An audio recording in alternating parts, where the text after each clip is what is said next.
Assalamualaikum warahmatullahi wabarakatuh. Halo anak-anak semua, semoga kalian dalam keadaan sehat. Di masa pandemi seperti ini, kita harus selalu menjaga kebersihan dan kesehatan agar terhindar dari penyakit. Selalu gunakan masker dan selalu mencuci tangan ya.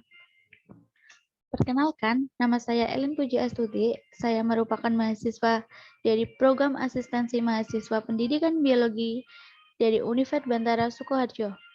Di sini saya akan membimbing kalian semua dalam mata pelajaran biologi di SMA Negeri 1 Tawangsari. Semoga kalian semua dapat memahami materi saya dengan mudah ya. Oke, di hari ini saya akan menyampaikan materi tentang virus. Sebelumnya, saya akan membacakan dulu untuk tujuan pembelajarannya.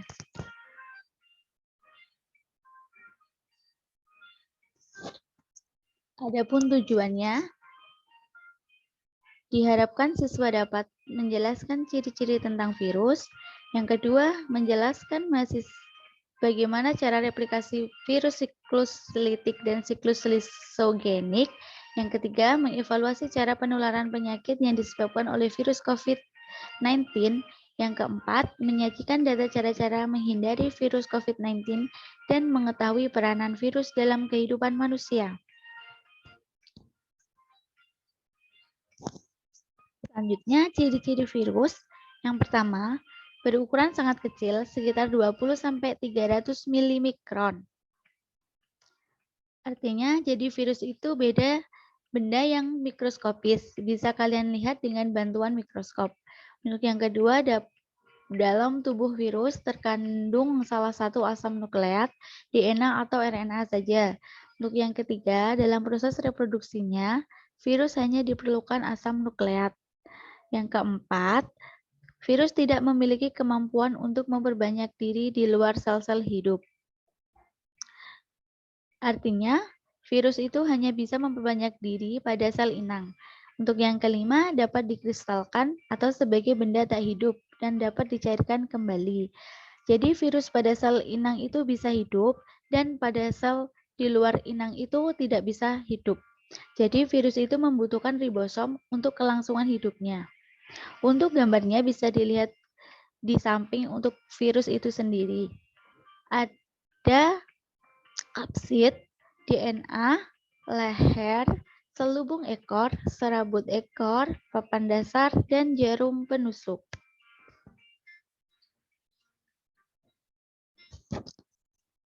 Replikasi virus memiliki dua cara, yaitu untuk virus memiliki daur tertentu dalam berkembang biak dengan cara yang pertama atau tahap yang pertama itu ada daur litik.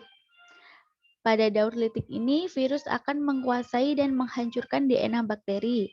Akibatnya, bakteri akan mati dan metabolisme bakteri digantikan oleh virus. Diperhatikan untuk tahapannya ya. Tahap daur litik itu pertama kali sel inang akan didatangi dan ditempeli oleh virus.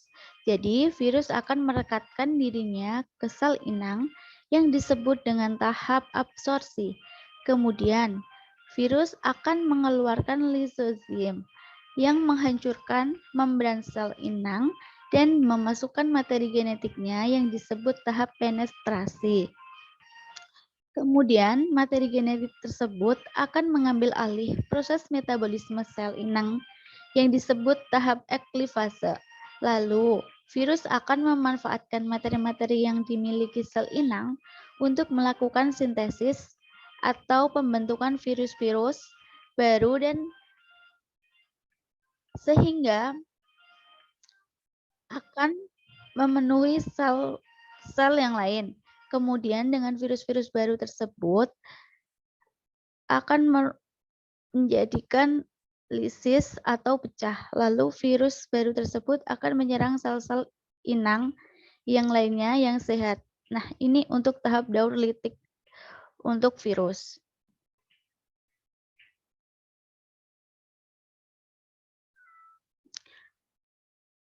Kemudian, untuk cara yang kedua, untuk tahap daur lisogenik,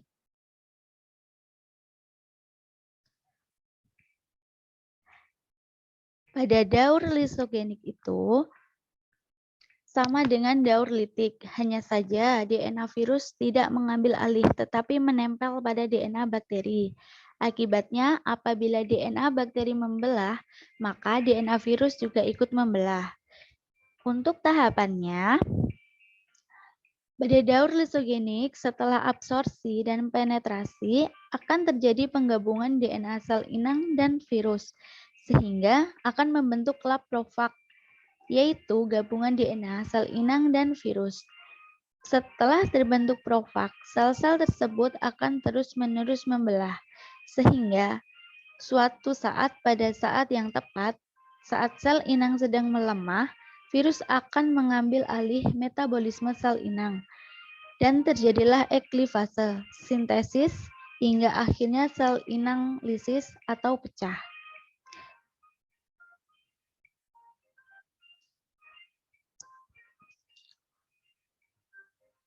Itu untuk tahapannya. Kemudian, ada pengelompokan virus berdasarkan materi genetiknya. Kelompok virus DNA itu ada virus adenovirus, contoh penyakitnya gangguan pernafasan atau tumor. Yang kedua ada papovavirus, itu contoh penyakitnya papillomavirus kutil atau tumor. Yang selanjutnya ada herpes virus, itu penyakitnya herpes, cacar air. Kemudian ada poxvirus, untuk penyakitnya cacar atau cacar sapi. Untuk kelompok yang kedua ada virus RNA. Virus reovirus itu contoh penyakitnya diare. Kemudian picornavirus itu contoh penyakitnya poliovirus, demam, hepatitis, atau gangguan pencernaan. Untuk coronavirus itu ada gangguan pernafasan atau SARS. Yang selanjutnya ada flavivirus, yaitu untuk demam berdarah hepatitis C. Selanjutnya ada togavirus, itu penyakitnya rubella atau encephalitis. Kemudian ada filovirus, itu penyakitnya Ebola. Kemudian ada virus orthomicovirus, itu jenis penyakitnya influenza. Untuk virus yang paramyxovirus itu campak atau gondongan. Selanjutnya ada rhabdovirus, itu untuk rabies. Yang terakhir ada retrovirus, itu contoh penyakitnya HIV, AIDS, leukemia.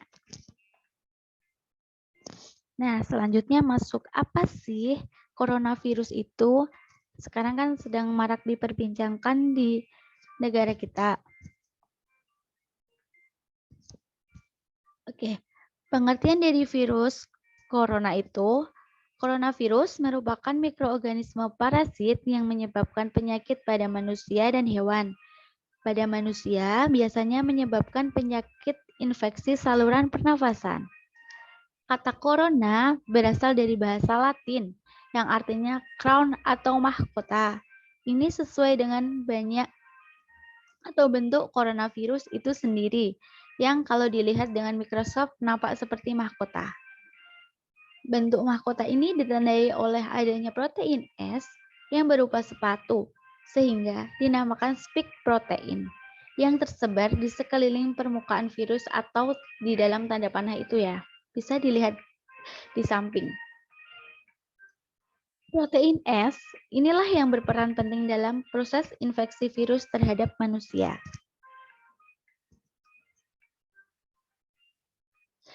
Coronavirus disebabkan tepatnya SARS-CoV-2 yang pertama kali ditemukan di China.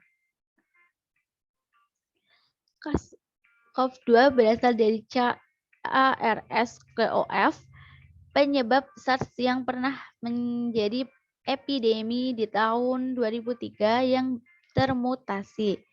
Coronavirus adalah kelompok virus RNA yang mudah mengalami mutasi. Ketika virus corona menginfeksi sel inang, maka RNA-nya akan melakukan replikasi atau penggandaan. Pada proses replikasi tersebut, virus akan menyesuaikan diri dengan kondisi sel inang. sehingga terjadi perubahan atau mutasi RNA. Nah, untuk penularan penyakit oleh virus COVID-19, penyakit ini dapat menyebar melalui tetesan kecil atau droplet dari hidung atau mulut pada saat batuk atau bersin. Droplet kemudian jatuh pada benda di sekitarnya. Kemudian, jika ada orang lain menyentuh benda yang sudah terkontaminasi dengan droplet tersebut, lalu orang itu menyentuh mata, hidung, atau mulut, maka orang itu dapat terinfeksi COVID-19. Atau bisa juga seseorang terinfeksi COVID-19 ketika tanpa sengaja menghirup droplet dari penderita. Inilah sebabnya mengapa kita penting untuk menjaga jarak hingga kurang lebih 1 meter dari orang yang sedang sakit. Untuk gejala klinis dari virus corona ini, yaitu sakit tenggorokan, demam, batuk dan pilek, letih dan lesu, gangguan pernafasan.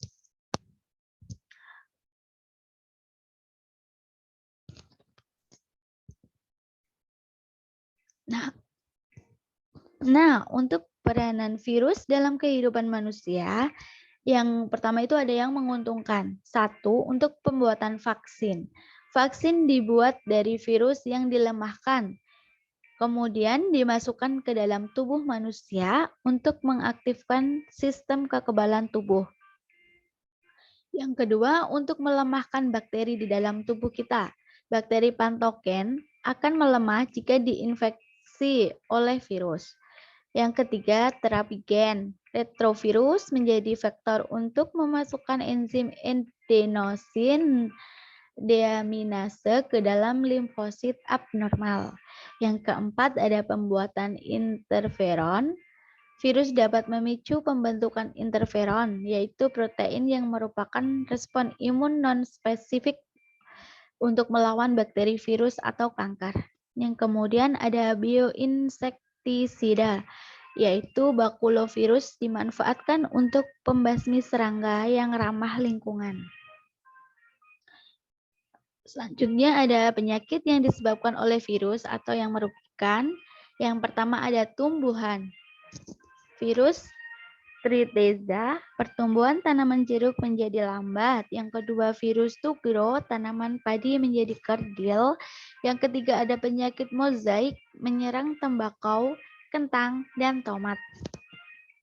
Selanjutnya ada penyakit hewan. Yang pertama ada penyakit kuku dan mulut pada hewan ternak.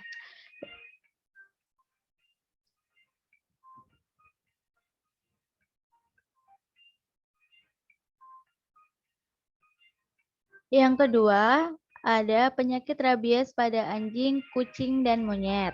Yang ketiga, ada penyakit tetelo atau Newcastle-diase pada ayam. Untuk penyakit kuku dan mulut pada hewan ternak itu ada pembusukan di area kuku dan mulut pada hewan tersebut. Yang kedua, untuk penyakit rabies, jika kita digigit oleh hewan tersebut, kita akan mengalami rabies. Terkena virus rabies. Nah, untuk yang penyakit yang ketiga ada penyakit manusia. Yang pertama itu ada penyakit AIDS. Kemudian ada polio. Ketiga hepatitis. Keempat influenza. Kelima herpes. Keenam campak atau morbili. Ketujuh kanker atau tumor ganas. Kedelapan rabies. Kesembilan demam Ebola. Untuk gambar-gambarnya bisa dilihat di samping. Yang di atas ada virus pada tumbuhan, itu untuk gambarnya. Yang kedua virus pada hewan, itu ada gambar virusnya. Kemudian ada virus pada manusia.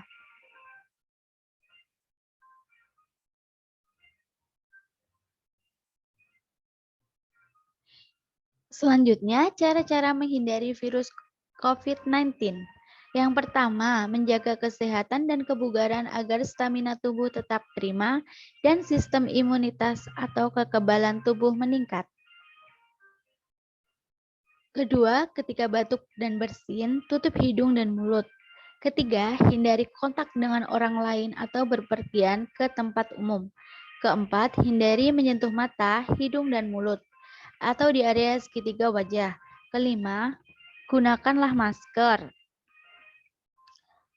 penutup mulut dan hidung ketika sakit atau saat berada di tempat umum.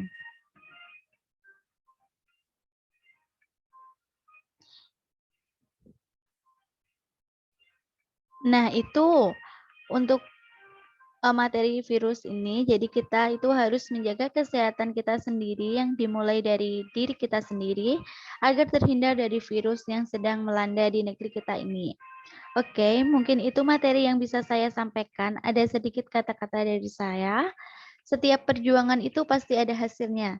Gagal memberi pelajaran, sukses memberi kebahagiaan. Mungkin itu yang dapat saya sampaikan. Kurang dan lebihnya saya mohon maaf. Wassalamualaikum warahmatullahi wabarakatuh.